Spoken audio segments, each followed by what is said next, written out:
Good to go. Premier, speaking to mayors and councillors from across Saskatchewan over the last 2 days since the start of the 120th SUMA convention, there is some concerns about the municipal revenue sharing that was increased, but they don't believe it's as much as they need, especially for the smaller rural urban communities. How do you address the lack of funding in the budget for those smaller northern rural urban communities? Well, first I would say the municipal revenue sharing formula is tied to the PST. I think it was up 6.5% roughly, or about $22 million this year. $361 million dispersed, no strings attached funding to all municipalities, rural and urban, and unlike anywhere else in the nation of Canada. So it is a one-of-a-kind program. It is I think a significant indication of the provincial government supporting the work that our municipalities do and supporting the priorities that the municipalities may have, and they may differ from north to south and rural to urban in the province. So nowhere else in Canada has a municipal revenue sharing program. I think that's important to note. It has increased yet again 6.5% this year, important to note. But what I would say is that the inflationary experience of not only smaller northern municipalities, but all municipalities is very real.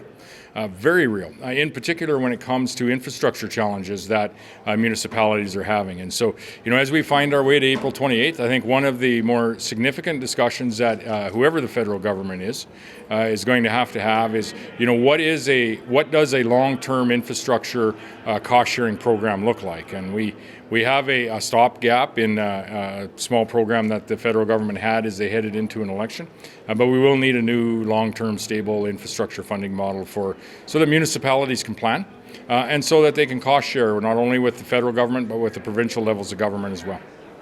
One of the other topics that is of much concern is and it's not a provincial issue, but it is a federal, but municipalities are looking to the province to help address it, and that is bail reform. There's that repeat offenders who are going back out on the street. What is the province doing right now to ease the mayors and councillors' minds who are here at SUMA to let them know that the province is trying to work with them to address this lack of bail reform that they... I would say the Criminal Code of Canada and all national leaders in this election need to have a look at and plan to what the changes that need to be made to the Criminal Code of Canada. Changes that need to be made in order to keep families and community members safe. What we are doing in this province is adding to our complement of enforcement officers, 500 police officers. We're adding to the recovery capacity and access to those recovery beds that we have, because we know at the root of some of the the property crimes, crimes against other people, as well as vandalism, they're all largely caused by people that are unfortunately living a very desperate life with addictions. And so we are increasing the number of police officers to enforce the people that are bringing that poisonous drugs into our community and placing it in their hands. And second, opening up recovery opportunities so that those that are unfortunately are living a life with addictions have an opportunity to live a better life, a life in recovery. But the Criminal Code of Canada needs changes, and it needs changes in order, not only on the repeat bail offender piece, in order to keep Canadian families safe. And we'd ask all federal leaders, and we'll be asking, one of our early asks of any new Prime Minister is to make those changes.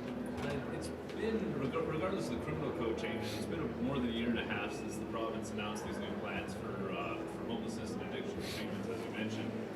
When will some of these cities here start to see some gains on those matters? We still don't have permanent shelters in Saskatoon, for example. I know that there's been this pledge for the 500 additional spaces, but when will there be sort of improvements that cities can sort of see for themselves? You're seeing that now, and you referenced the emergency shelter funding that has flowed, and we've asked municipalities to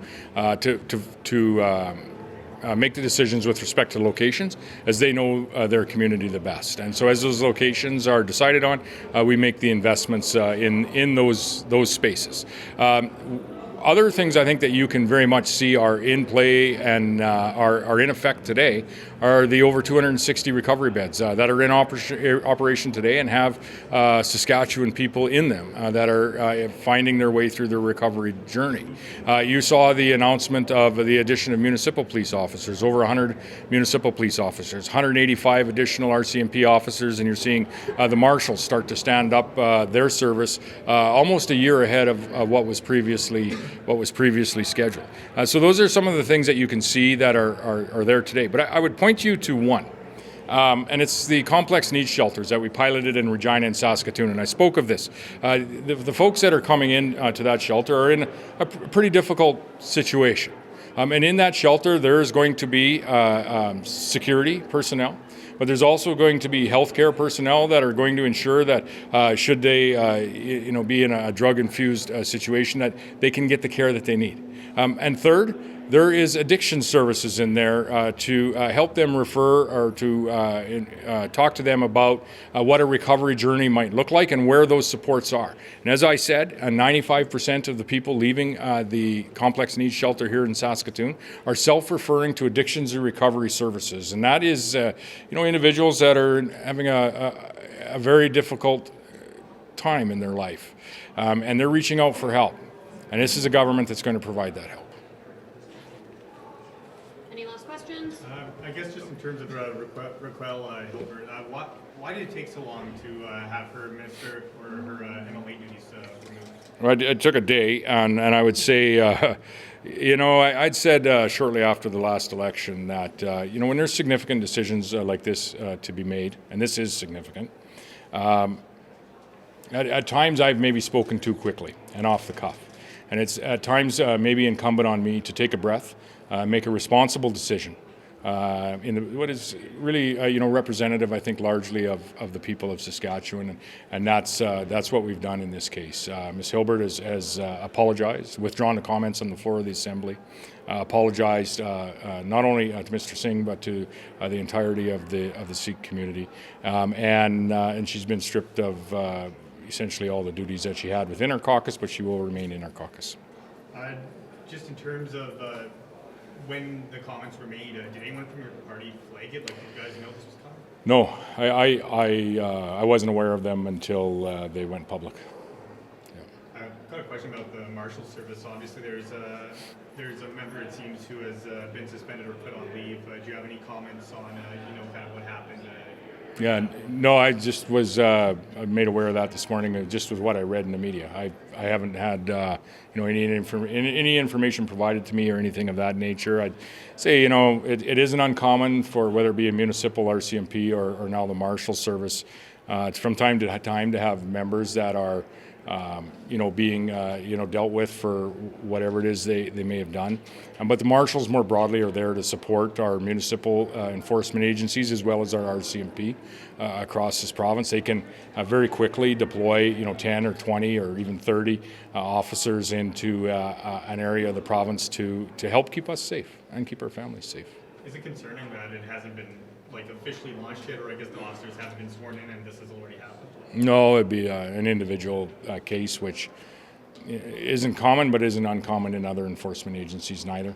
When you bring together a pretty significant number of folks to operate, whether it be the Saskatoon Police Service, or Regina Police Service, or the Saskatchewan Marshals, there's going to be a pretty diverse crew that is there. But largely, the agency is going to increase the level of safety that we have in our communities. And as I said, those folks that are bringing these poisonous drugs into our communities, we are going to have the enforcement capacity in place to arrest them. We're asking the federal government to increase the consequences in the Criminal Code of Canada. We're doing what we can provincially. I think you saw our Minister of Justice in Saskatoon here a couple of weeks ago increasing the consequences for, pledging to increase the consequences through legislative changes this spring for those that are dealing, trafficking, or making either crystal meth or fentanyl-related products, fines of $1 million, for example. So we're doing what we can provincially outside the Criminal Code of Canada. We do need changes to the Criminal Code of Canada. When they happen, we are going to have the enforcement officers in place to ensure that our communities are safe. It's been a month since the Saskatchewan government tabled its budget, and during the budget session there was a lot of talk about how there was no help for farmers during the canola tariff battle with China. It's been now about 3-4 weeks since that budget. Have you had conversations with any farmers or with the federal government? Because I know we're in that caretaker convention right now. Around the conversations that you've been calling on Mark Carney or the next leader to talk to China about removing these tariffs on canola.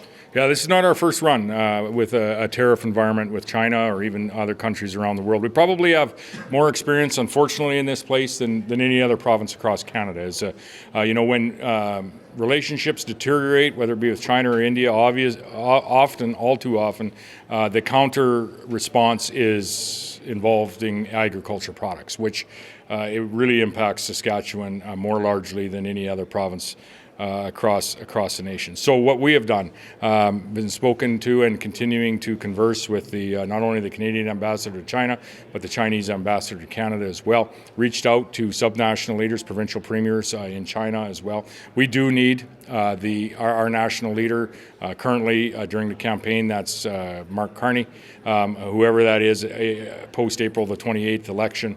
We do need our national leader to reach out to President Xi and the government properly, as things will not move without that negotiation starting to happen. I apologize to interrupt, but that's not reassuring to farmers who are about to go plant canola right now, because they need an issue solved 2 weeks ago. 2 weeks from now. Yeah, no, and I agree, and that's why we asked for that phone call to make prior to the election. My understanding is that there has been some contact made at the officials level between the national governments, and we're continuing to encourage and focus on advancing that conversation, because I think there is a path, and there has been in years gone by. That being said, we're doing everything that we can to. Canola is a global commodity. Doing everything we can to shore up market space in other markets of interest. We're over $1 billion of exports into Mexico, largely. A significant portion of that is canola and canola oil as well. We're exporting that product into numerous other markets around the world, and so that's why you've seen myself, Minister Kading, as well as our Minister of Agriculture in a number of markets over the course of the last couple of months, since we've found ourselves in this tariff-infused environment, largely the discussion coming out of the White House and the President. But as you have indicated and asked the question on the Chinese tariffs on canola and peas and pork and seafood, is the most urgent and the most impactful tariff that the province of Saskatchewan, and dare I say even to some degree Canada, is facing at this point. Okay, I do have one final question about tariffs. Sure. I apologize. There's top been of mind. a lot of cross-border conversations between provincial premiers and United States governors. Have you reached out to any particular governor down south to talk about how the tariff war between the two countries of America and Canada will impact that cross-border trade? Yeah, I would say not only have we had discussions with the members of the Trump cabinet, but senators, congressmen, as well as governors from across. I'm not going to get into all the names, but I would say largely from states that we do significant trade with. Starting with Montana. Ironically, one of the states that we do the most significant amount of trade with is Montana, as well as North Dakota. Governor Armstrong, Governor Gianforte, and I speak often, I would say, as well as numerous others across the U.S. This is an important dialogue because, as I said in my speech, there's really two messages, and I would say they're received relatively well.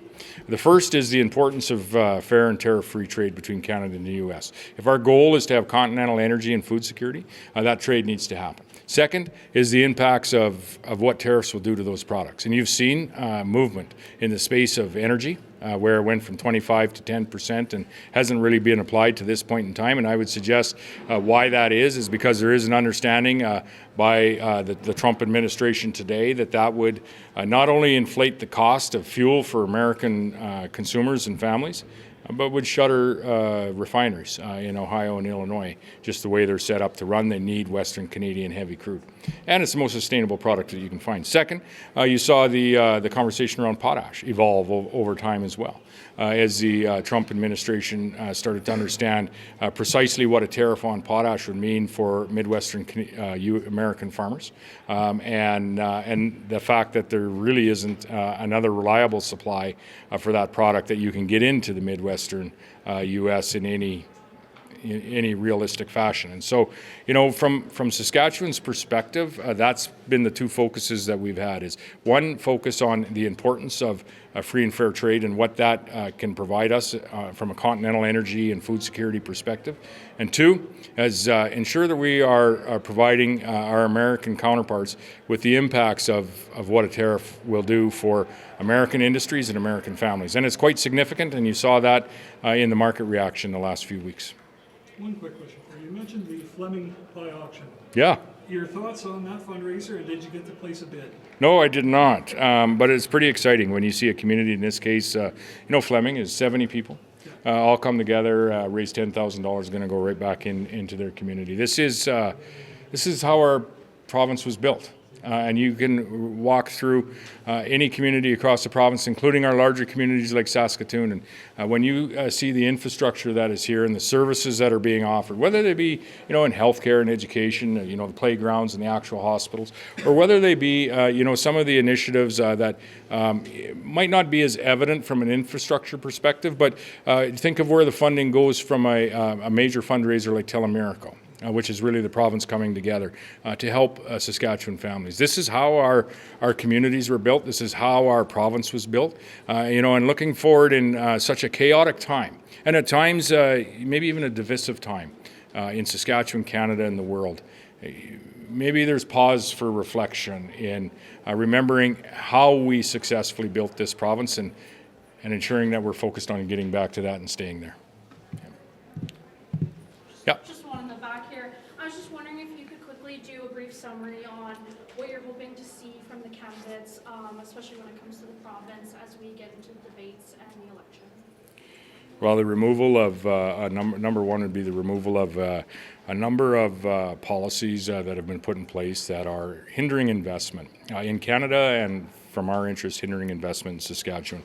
I mentioned the industrial carbon tax. Bill C-69 needs to change. Legally, it needs to change as well.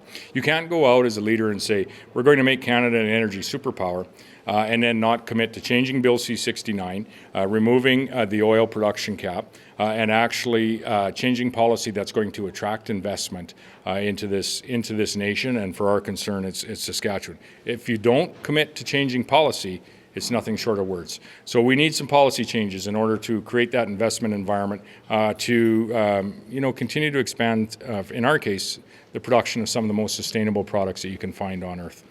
Second to that, we have to sell those products somewhere.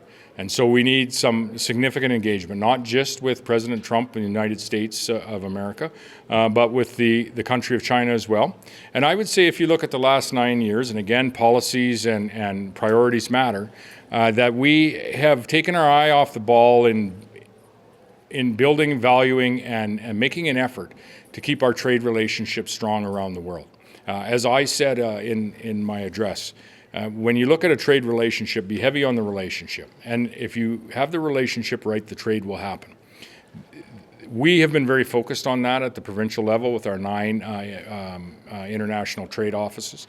And not one of those is in our largest market, which is in the United States of America, which we visit alongside industries that are exporting to that space. So secondly, I would say we need to refocus on our international trade relations as a whole. It's something that we have not been focused on, in my opinion, to the correct level over the last number of years, and that certainly needs to change if we are going to continue to create value in our communities, and that's nowhere more evident and important than at the SUMA convention here today. The city of Saskatoon is looking to look at options for like a 24/7 drop-in center that would run year-round. Okay. And they're having issues as well trying to find some shelter space, like an actual location. Yeah. For those shelter spaces. Yeah. Part of the issue they had kind of mentioned could be due to provincial funding. They say it could be an issue. They're kind of restricting their choices. Yeah. Would the government look at possibly expanding, supporting the drop-in center, and I guess to kind of broadening the funding for those shelter spaces? Yeah, I'm not aware of what the specific ask or the wondering is on this particular space. I am aware that, we are funding shelter spaces. We are asking the municipalities to select the locations. They know their municipality best, and they are sensitive where they are located. And the size of them certainly is sensitive as well, and no more is that true than right here in Saskatoon. And so we want to work alongside our municipalities in providing that temporary emergency shelter space. That being said, it's just that. There is a broader source of what we need to deal with here, and that's the poisonous drugs that are in our community. We need to get it the hell out. And those people that are making it available in our community, the drug dealers, they can get the hell out too.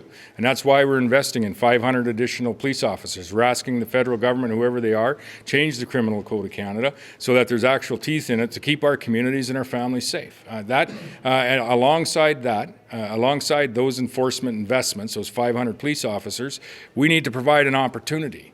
For those that are living, unfortunately, a life with addictions, we need to provide them an opportunity for recovery, and we're certainly going to invest in that. And so the temporary shelter spaces that are there are necessary. However, they're really a stopgap in the broader goal and the broader success that we want to have. We want to eradicate fentanyl. We want to eradicate crystal meth from not only Saskatchewan communities, but the province entirely. That's our goal, is to get it out of here. And those that are bringing it in, they can get out too. But all the while, we need to provide those recovery opportunities for those that are living a life of addictions. That's what we're focused on. Last question. Thank you, everybody. Thank you. Thank you. Good afternoon, everyone.